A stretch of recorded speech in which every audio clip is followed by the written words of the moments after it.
Greetings in the precious name of Jesus. Welcome to the Dewdrops of God's Word. Let us begin our day with God's blessings for us today. From the Gospel according to St. John, chapter 1, verse 14. And the Word became flesh and lived among us, and we have seen His glory, the glory as of the Father's only Son, full of grace and truth. There are two things that St. John is speaking to us today. Firstly, St. John is speaking about the incarnation of the Word. In other words, he is speaking about the incarnation of Jesus Christ, our Lord and Savior. St. John is taking to us to the birth of Christ Jesus, for whose sake he wrote the Gospel. Before St. John spoke about this Word of God, this powerful, creative and dynamic Word through whom the entire universe was created. Now it is so amazing and astonishing that this all-powerful Word of God became a man like you and me.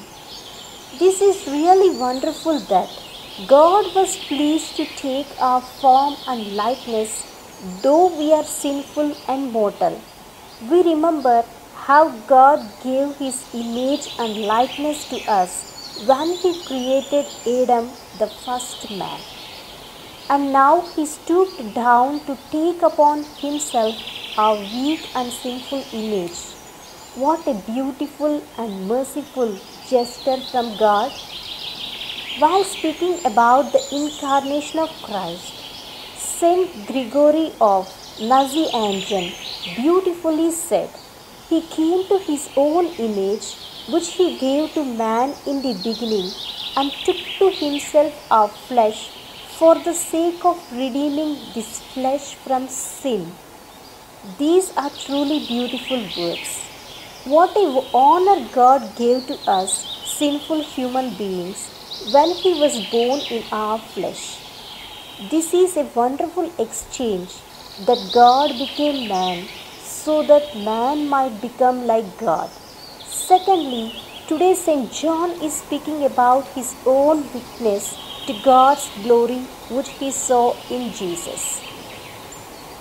But notice what he writes, "We have seen His glory." St. John did not say, "I have seen His glory," but rather he says, "We have seen His glory." By saying "we," he is referring to the 12 apostles. The apostles are the witnesses to the life and works of the incarnate Word, Jesus Christ. He is telling us how the apostles saw God's glory in the work of Jesus. The miracles and wonders that Christ worked revealed God's power and presence in this world. See what St. John wrote about Jesus turned water into wine.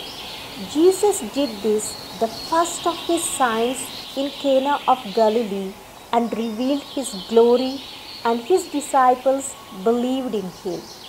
John chapter 2 verse 11.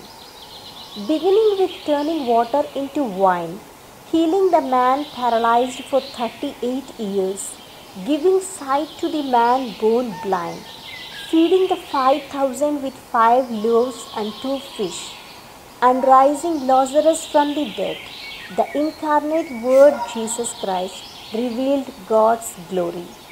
And John is bearing witness to that glory which Christ revealed through the miracles and wonders He worked. You know what St. John is teaching us today? He is inviting you and me to bear witness like the 12 apostles to the mighty works that Jesus is working in our lives every day. A Christian is called to give witness to Christ before the world. Like St. John, St. Peter also gave his witness before the elders when he said, "We cannot keep from speaking about what we have seen and heard." Acts chapter 4 verse 20. He was giving witness to the glorious work Jesus performed among them. And today we are invited by the apostle to be witnesses to Jesus Christ before the world around us. Let us say a small prayer. Thank you, Lord, for speaking to me through your holy word in this morning. Thank you for coming to dwell among us and within my soul in particular. Help me, Lord, to see your glory and experience your love in my life. Make me your witness to the people I meet today. In your precious name I pray. Amen. God bless you, my friends. Have a great day filled with God's grace and blessings.